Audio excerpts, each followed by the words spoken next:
What's up? My name's Megiddo, and welcome back to How to Build a Home Studio. Today, it's all about sound control and what you need to be successful. Let's go. Can't stop the music burning in my soul. The fire's not gonna die. Oh, the fire's not gonna die. Can't stop the music burning in my soul. The fire's not gonna die. Oh, the fire's not gonna die. So first things first, why do you need to treat your room at all? Number one, mixing, and number two, recording. Number one, for mixing. If you're trying to mix within your home studio, you don't want to have a lot of extra reverb going on. You don't want to have a lot of extra bass or frequencies taking place.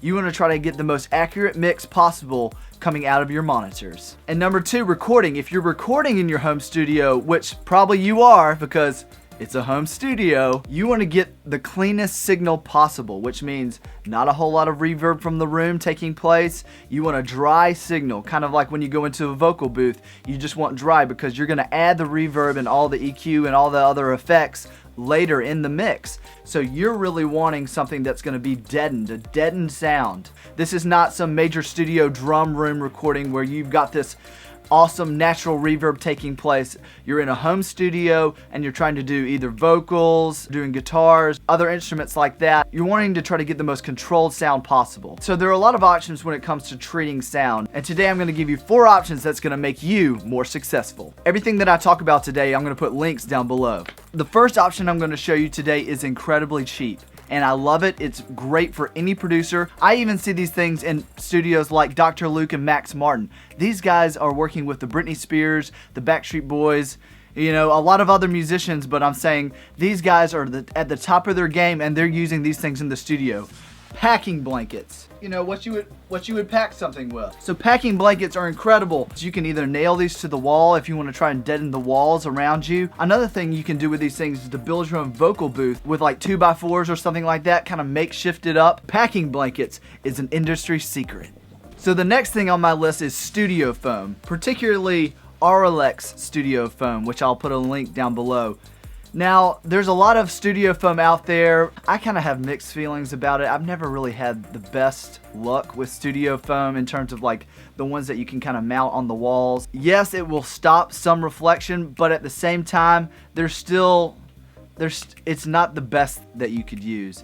But these are bass traps right here. If you can look, if you see, looks like a triangle. It goes in the corners of your room. Now I have a big one right here, but they also come in smaller pieces like this. And for instance, for things like this,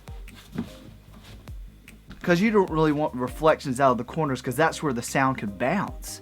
So you're kind of wanting to stop them with these like studio foam type things. This is probably a moderately priced option for you. So the next thing that I want to talk about is a vocal shield. Now check this thing out. You'll see this in almost every major studio, kind of within the control room. This is the SE Electronics space. You're going to place this on a vocal stand. Your mic is going to go right here, and that's going to stop all major reflections from taking place or the sound bouncing. This is the best one out there, I'm telling you. You don't want to go and try to buy a knockoff or one that's like a little less expensive. This is around $300. It works beautifully. It stops all of the reflection that I'm not wanting, that I'm getting just a dry signal. So my vocals I can EQ and affect later. I love this thing. If I had to produce albums on a desert island, this would be the #1 thing apart from the sub pack that I would take to the studio. Okay, so the next option I want to talk to you about are the ATS Acoustic sound panels. Now this is 24 by 48 by 4, and by 4 is 4 inches. I also have some 24 by 48 by 2. Now if you look around my room, you'll see that I have panels lined all the way across the walls. Sorry, my lights are in the way.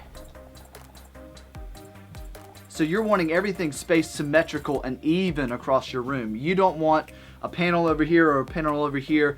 I want this speaker to go directly into a panel, and I want this speaker to go directly into a panel, and that's the case.